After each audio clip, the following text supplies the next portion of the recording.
The day Richard threw the crumpled divorce papers at my feet is a day I'll never forget. Like a scar that won't fade, I stood there shocked and unable to move as he said those chilling words. I've sold the house because I'm moving in with her. It's over, Anna. I was 34 then, taking care of our son, Jason, who was only 13. Our life as I knew it fell apart in that moment. I didn't see it coming, and I wasn't ready for what would happen next. Richard and I met when I was just 19.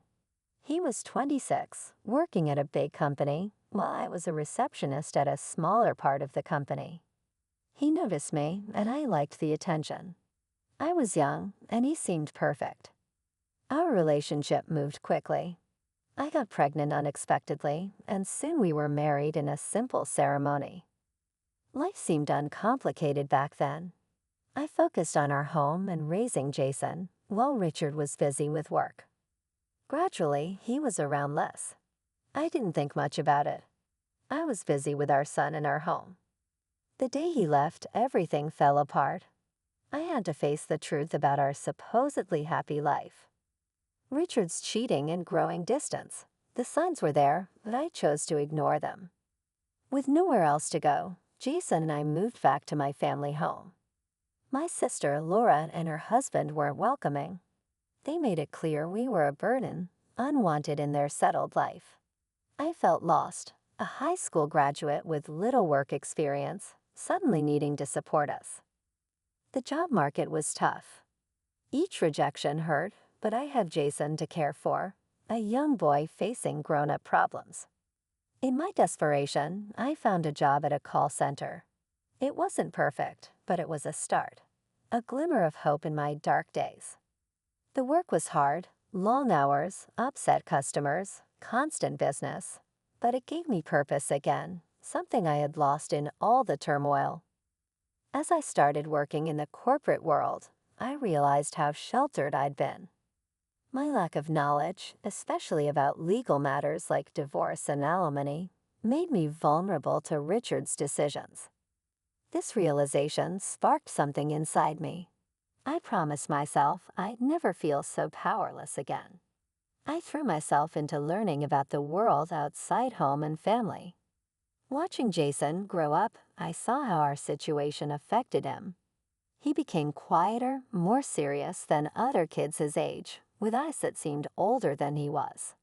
But he was tough, adapting to our new life with a strength I admired. Our journey was just starting, a path full of challenges and discoveries. Through those challenges, I discovered a resilience I didn't know I had. And from those discoveries, I found a determination to stand up for ourselves and claim what we deserved. Life at my sister Laura's house reminded me every day of how much we had fallen. Her husband, Mark, didn't hide his dislike, often saying, "Anna, you need to find your own place soon. We can't keep supporting you forever." The pressure was constant. I looked through job listings every day, and every rejection made me feel worse. But Jason's quiet strength kept me going. Despite everything, he stayed focused on his studies, never giving up. One day, I found a job opening at a customer service center. It wasn't fancy, but it was a chance. The interview was nerve-wracking.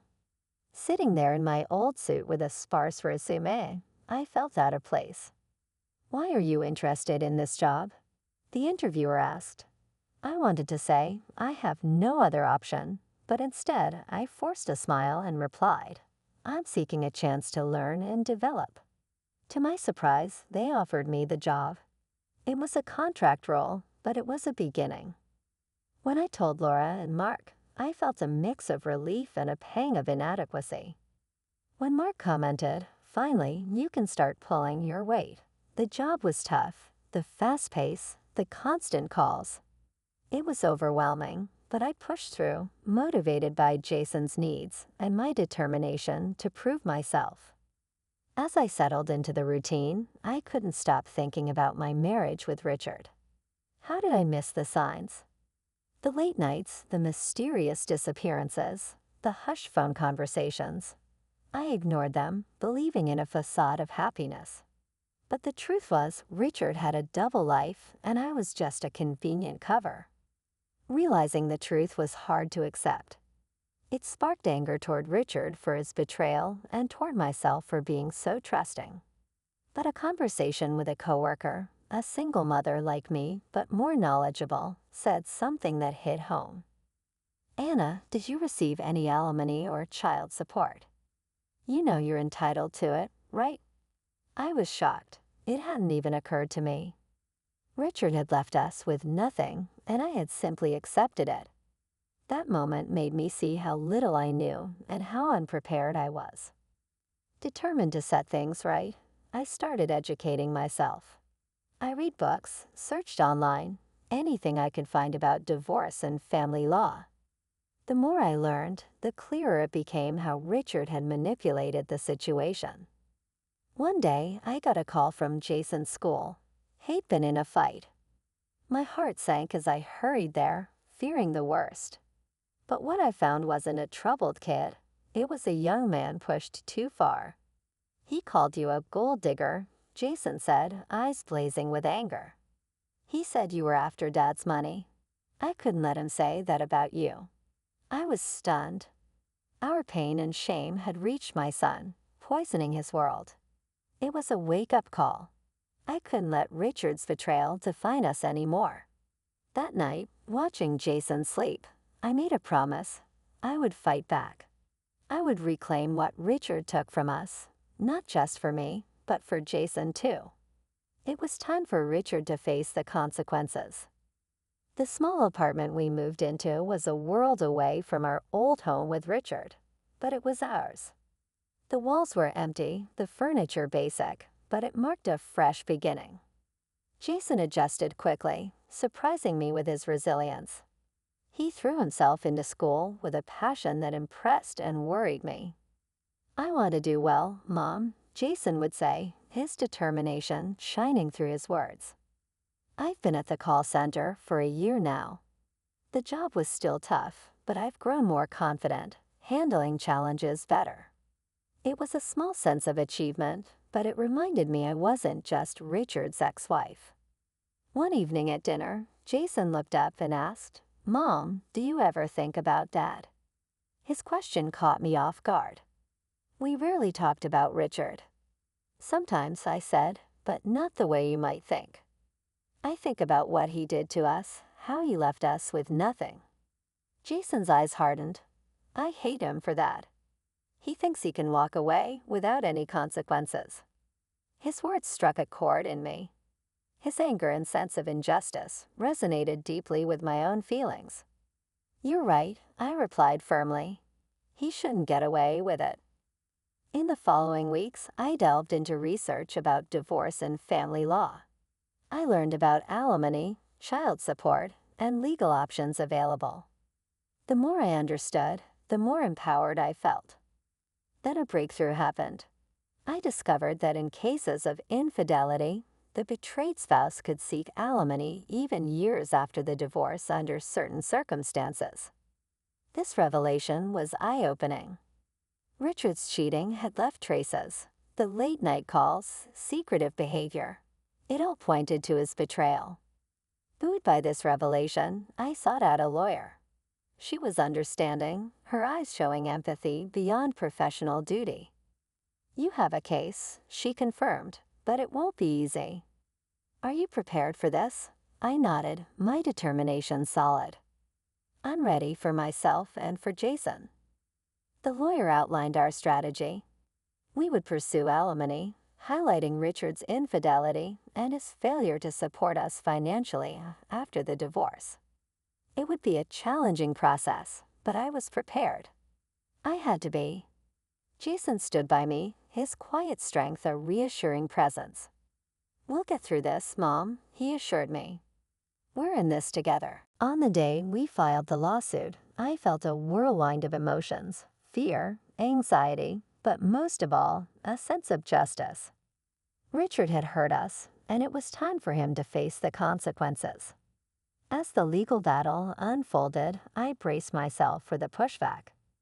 Richard wasn't going to accept this quietly, but I wasn't the naive woman he left behind. I had grown stronger, more knowledgeable, and I was prepared to fight. The legal battle against Richard opened a Pandora's box. The lawyer's investigation uncovered more than just infidelity.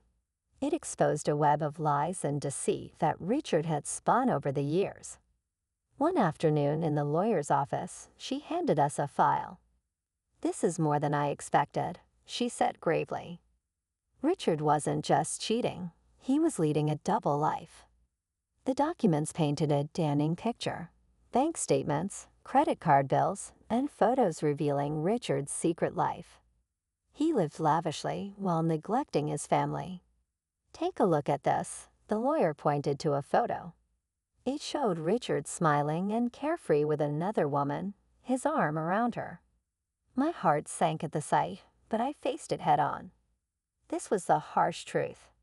Jason's expression hardened as he examined the evidence. "How could he do this to us, to you?" His voice betrayed a mix of anger and disbelief. "We'll hold him accountable," I asserted firmly. "He won't escape this." The legal battle took its toll. Richard's lawyers were aggressive, trying to undermine me, portraying me as a bitter ex-wife. But I stood my ground, supported by Jason and our lawyer. Bolstered by the evidence we had gathered, the day of the deposition arrived. Richard sat opposite us, looking confident. However, that confidence faded as our lawyer began presenting the evidence. "Mr. Richard, can you explain these expenses?" she asked, her tone sharp, sliding the bank statements across the table. Richard glanced at the documents, and I sensed a flicker of panic. "These are personal expenses. They're unrelated to my marriage," he said, trying to deflect. "And these photos?" The lawyer continued, her gaze steady. "They tell a different story." Richard's facade began to crack. He stumbled for words, his composure slipping. "It was just a fling, nothing serious." Jason cut in, his voice cold.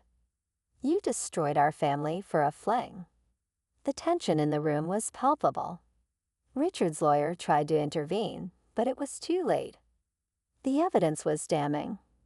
Richard's excuses were weak and unconvincing. Leaving the deposition, I felt a mix of satisfaction and vindication. Richard had been exposed as a cheater. The legal battle wasn't over. Richard would surely fight back. Yet I was prepared. For the first time, I felt empowered, no longer a victim of Richard's betrayal. I was fighting back for Jason and for the future we deserved. As the lawsuit dragged on, each hearing became more contentious than the last. An unexpected twist emerged one evening when Jason came home with an unusual expression.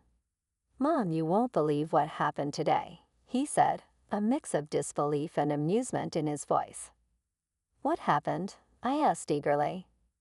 "I had a job interview today at a pharmaceutical company. Guess who the HR manager is?" I felt a shiver down my spine. "Not Richard?"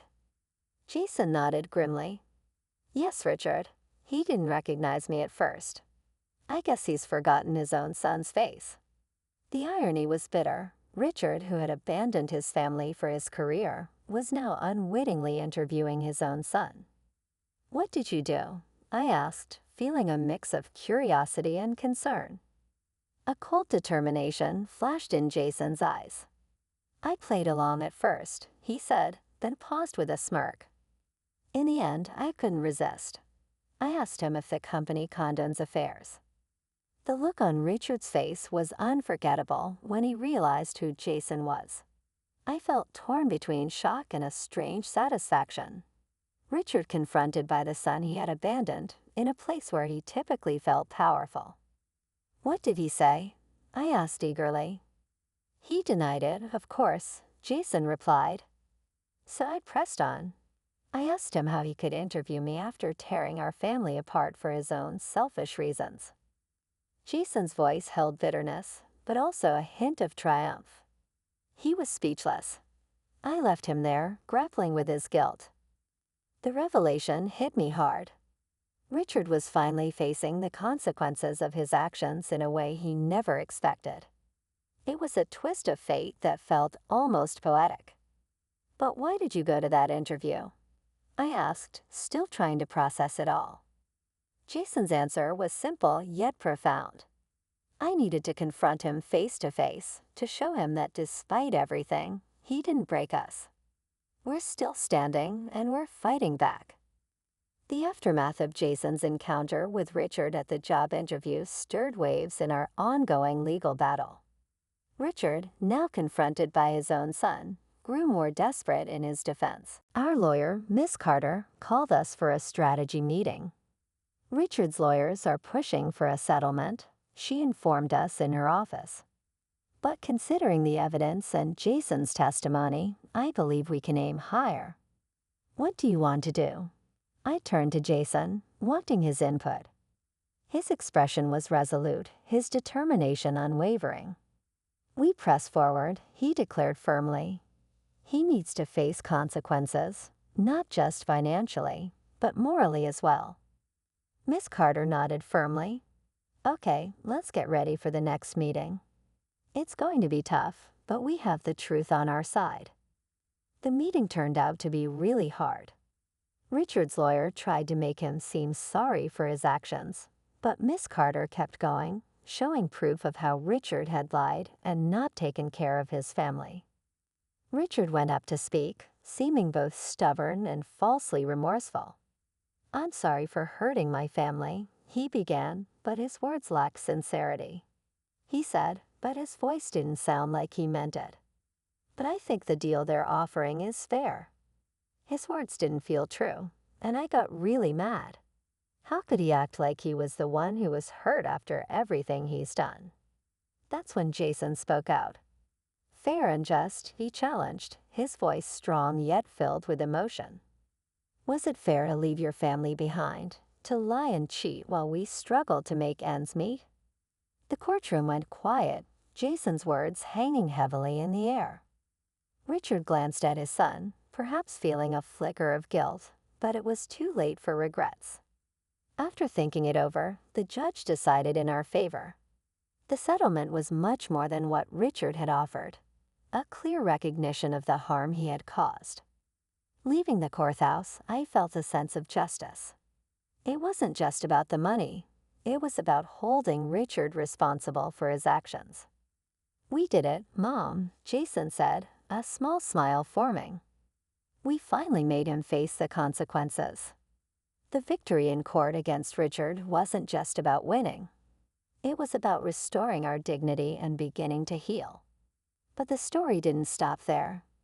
The fallout from Richard's actions began to affect his life both at work and personally. One evening, a few weeks after the trial, I got a call from a former colleague who worked with Richard at the pharmaceutical company. "Anna, have you heard about Richard?" she asked, sounding surprised and intrigued. "No, what happened?" I replied, feeling a mix of curiosity and concern. "He's been demoted," she disclosed. "After your lawsuit, the company did their own investigation. Turns out he was using company resources for personal matters. They've reassigned him to a remote factory, basically ending his career." I sat in silence, shocked. Richard, once a rising star at his company, was now facing the consequences of his actions in a fitting manner.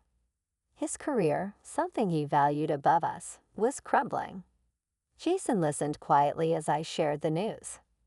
"Good," he said simply, though his eyes showed a deeper satisfaction. "He's getting what he deserves." But the consequences continued. Richard's social circle, once close-knit, began to distance themselves. His reputation, damaged by the lawsuit and company investigation, became a liability. I heard from different sources about Richard's downfall, how he had to sell his apartment to cover the settlement and legal costs, and how his second wife, the woman he left us for, struggled with their reduced lifestyle. As I thought about these events, it became clear that Richard had brought this upon himself. His selfish and deceitful choices had led to his downfall. Reflecting on it all, I saw it wasn't just about revenge. It was about justice, about the universe correcting a wrong. Jason and I discussed this one evening, our conversation more contemplative than vengeful.